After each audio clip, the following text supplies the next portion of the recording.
Dragon Ballers, if you're looking to buy Dragon Ball Super or One Piece sealed product, make sure to get 5% off using my link to Mystic TCG down in the description. You can also sell cards to them using their Facebook link, which is also down in the description.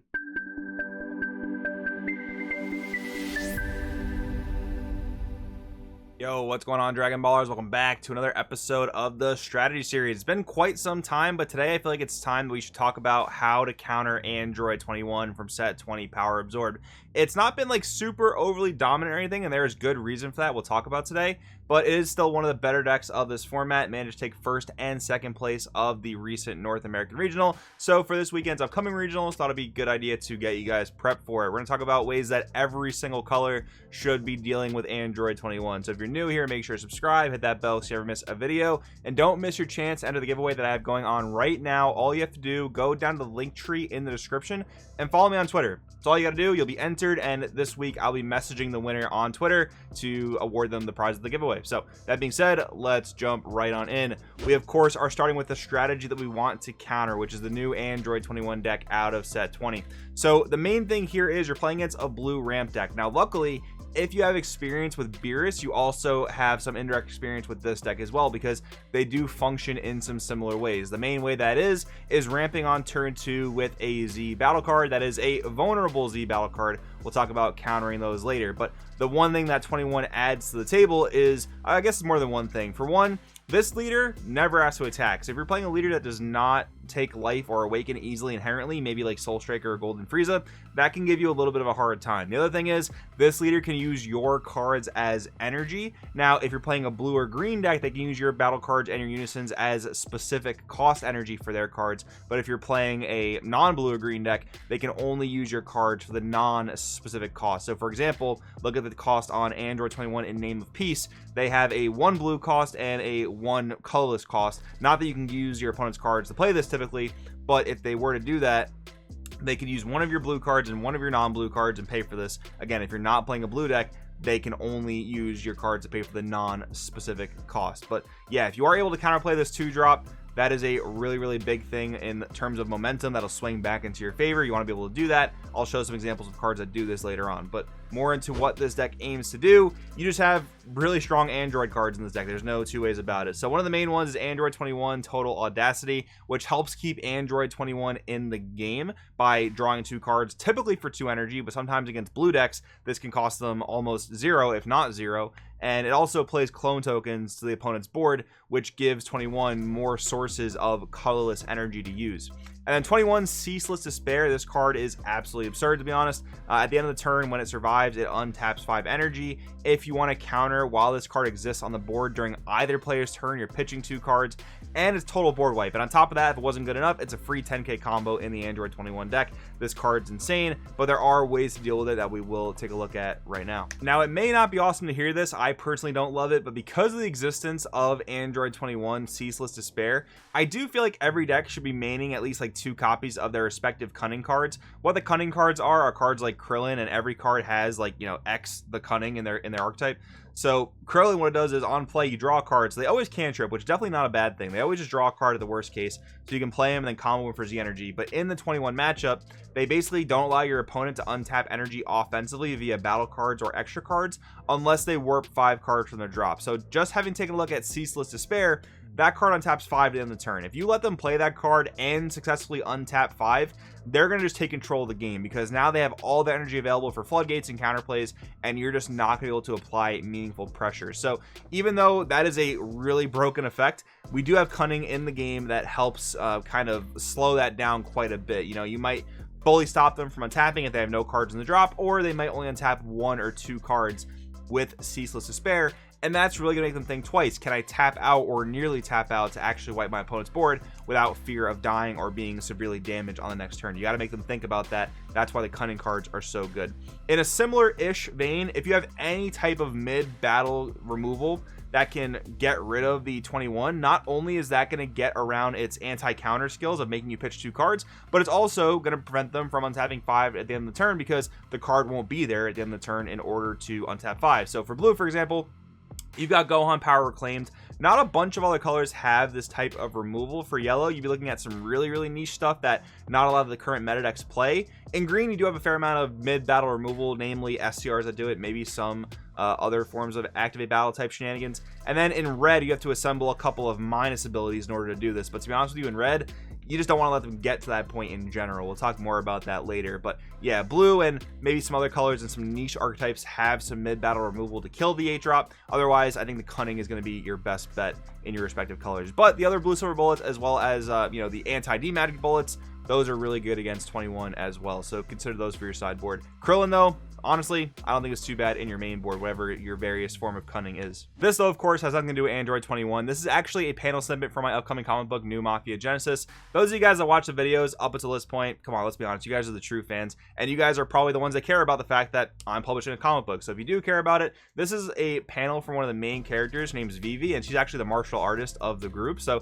I think those of you guys like Dragon Ball might like her. I personally also think she has a really cool backstory. So once you read the book, you might enjoy it. If you guys want to pre-order a copy or just check out more about the story, or even just share it, which would actually really help me out in a completely monetarily free way, go down in the description to the link tree, check out the Indiegogo crowdfunding campaign, just give it a read, and maybe share it if you guys do find it interesting and want to help me out. I really do appreciate it, as I always appreciate all your guys' support over the last several years of me doing Dragon Ball Super content. But anyways, let's keep going here. So as for finishing up what the deck's doing, the deck has a lot of good floodgates at its disposal. We have Android 21 full power counter, costs 4, but typically it'll cost them 3, especially if the opponent miss sequences and leaves a unison or battle card in active mode. And sometimes as the 21 opponent, you can't help but do that if you just happen to have a wide board, right? They can always kind of catch you for 3 energy playing 21 full power counter by tapping one of your cards, and God forbid you're playing a blue or green deck, they're tapping all of your cards to play this, which is definitely super unfortunate. But we've also got Android 17 Defending Friends, incredible blue floodgate. The fact that it costs 1 is insane, and this card is highly searchable in the Android 21 deck. And of course, we'll talk about how to deal with these cards in a bit as well. But now we got to talk about something that is really good against 21, and this deck really just brought Dark Power Black Mass Sand back into the conversation. For a long time, this was just a staple-ish side deck card, and then it kind of fell off because there weren't too many matchups it was great into. And besides that, this card's very weak to removal, so even if it is good in a matchup, it's not reliable enough to really be worth playing. But against 21 specifically, Black Mass Sand is really good because you can play it at the very end of your turn that you're about to get a couple of clone tokens, because this will make your opponent pitch cards for every clone token they play to your board. And that's not the only reason to include BMS in your sideboard. It's also solid against Trunks Vegeta and Golden Frieza, which are 2 very popular yellow decks right now, and yellow decks sometimes can't always remove a 1-drop in active mode in the beginning of the game super easily. So this card has a lot of reach in this particular format, and it's super good against 21. Koitsukai can also punish the clone tokens your opponent plays on your turn, and it can also punish them from playing Floodgates. It doesn't hit full power counter because full power counter is 25k. This only hits 20k or less, but it will punish Defending Friends, and it'll punish any activate battle shenanigans they might have, like Gohan Power Reclaimed or Goku Black Mortals Be Gone. So both these cards are extremely good against 21.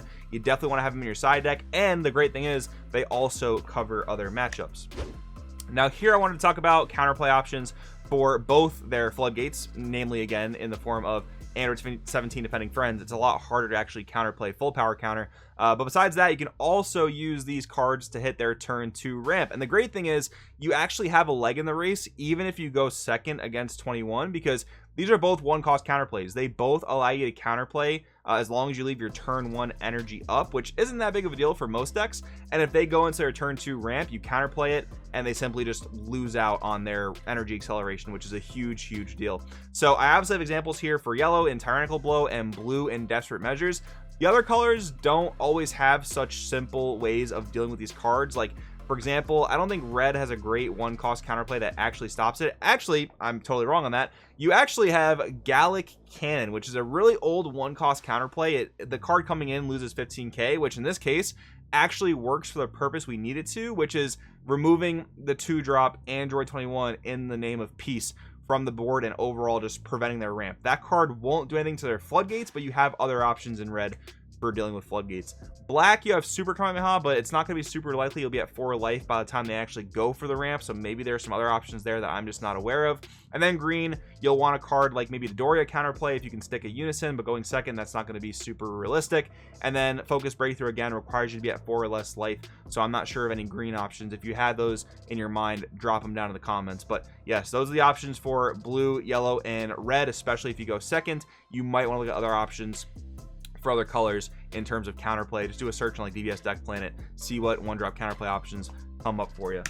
So to finish up this video, I want to do something that I haven't done in a previous strategy series video, at least like super in depth, and that's talk about how each color should approach the 21 matchup, because it is very different depending on what color you're playing in great detail. So firstly, I want to go over red and black because those are the two aggro colors. Now, this is going to sound super obvious, but you want to be as aggressive with 21 as physically possible. And that's because it's obviously your win condition as a red or black aggro deck, but you also just don't want to let the game snowball out of control, because that's what a ramp deck really does. A ramp deck really just snowballs into their massive amount of energy, into their massive amount of board presence, and their ability to just like keep your board under control while just stopping your turn every single turn with Floodgates. That's what they want to be doing, so you want to basically prevent them from doing that. Now, unfortunately, I think it's a lot more difficult to do in black than it is in red, because for whatever reason, black doesn't have a Cunning card, nor does it have a counterplay off the top of my head that can effectively stop 21's ramp. But red does have those things. Red has the Cunning, and red has Gallic Cannon that I mentioned before to stop the ramp. And the Gallic Cannon might be really effective if you're going second,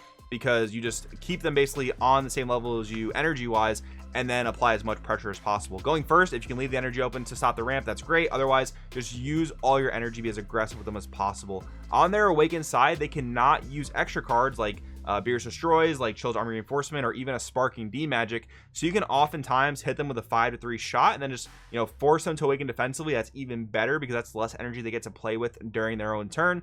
And you always basically want to make them question, can I actually play Android 21's Ceaseless Despair here for fear of like death on the next turn? That's what you want to be doing as a red or black player. You want to just be applying as much pressure as physically possible.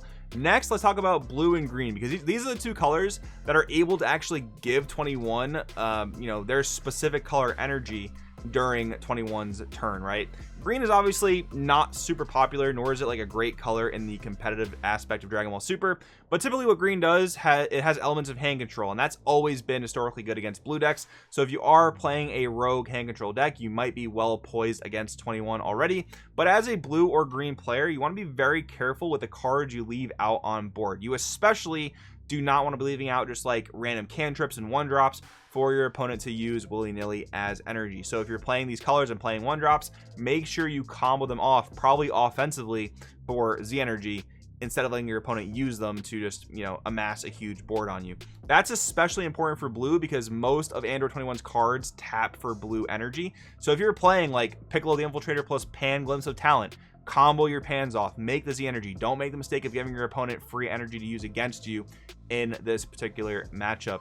Now we'll go down to yellow. Yellow is the, I guess you could say, less linear or least direct way to play around 21, because you're not super aggressive and you're not playing cards that give them energy. So kind of like a pro and a con there. But what yellow wants to do is, yellow's gotten such great tools both in recent sets, and it just always had the tools to deal with 1, insane boss monsters, and 2, ramp strategies and blue control decks, namely in the form of stuff like Swift Calation Cooler, Frieza, Divine Resurrection. You've got great options to go toe-to-toe with a ramp deck like Android 21, and you will once again have Tyrannical Blow to answer their ramp. So if you can do all those things successfully, there's no reason why a yellow player like a Golden Frieza player or a Trunks Vegeta player or even like a Majin Vegeta player can't beat Android 21. Majin Vegeta even having the slight advantage of being an aggro yellow deck, which can apply a lot of pressure and kind of throw 21 off its balance. But that's what I got for you guys today. Hopefully you found something helpful in this video. If you have any questions at all, please do drop them down below. I would love to help you guys figure out this 21 matchup. Thanks for watching, guys. I'll see you in the next video.